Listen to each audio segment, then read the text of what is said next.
Bagamat nasa tuktok na ng PBA Season 50 Philippine Cup standings o isa sa mga nasa tuktok ang NLEX Road Warriors na may 6-2 record, malinaw para kay Kevin Alas na nananatiling nakatutok ang koponan sa disiplina at sistema sa halip na maging kampante sa tagumpay. Ang ibang detalye alamin sa pag-abante ni Jonas Lavarias.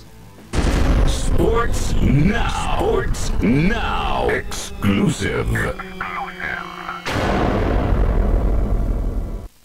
Nakamit ng NLEX Road Warriors ang top seed spot sa PBA Season 50 Philippine Cup matapos itong pabagsakin ang Titan Ultra Giant Risers na nagbigay sa kanila ng 6-2 na kartada kahanay ang Rain or Shine Elasto Painters. Ngunit sa kabila ng magandang simula, nananatiling nakatutok ang koponan sa disiplina at sistema sa halip na maging kampante sa tagumpay. Sa eksklusibong panayam ng Abante Sports Now, ipinahayag ni Kevin Alas na mahalaga para sa kanila na panatilihin ang consistency at pagsunod sa tamang sistema na kanilang ipinapatupad mahigit isang taon na nilang pinagsisikapan.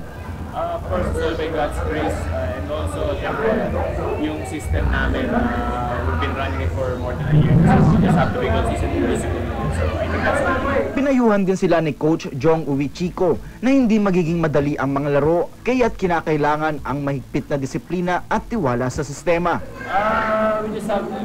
They just reminded us that it's not going to be an easy game. We just have to be really disciplined sa sistema. So as I said, it really works the system.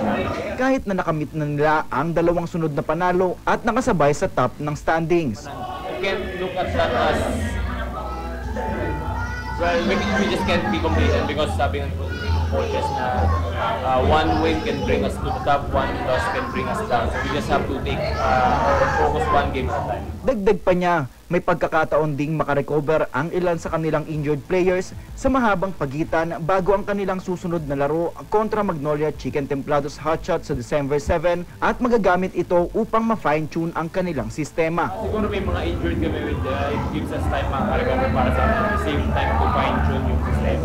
Sa kabila ng magandang simula sa conference, malinaw ang mensahe ng Road Warriors, isang laro lamang ang focus at bawat laban ay parang championship game. Sa disiplina at pagsunod sa sistema, layunin ng NLEX na ipagpatuloy ang mataas na level ng kompetisyon sa mga powerhouse teams ng liga habang hinahabol ang mas malaking layunin ngayong PBA Season 50 Philippine Cup.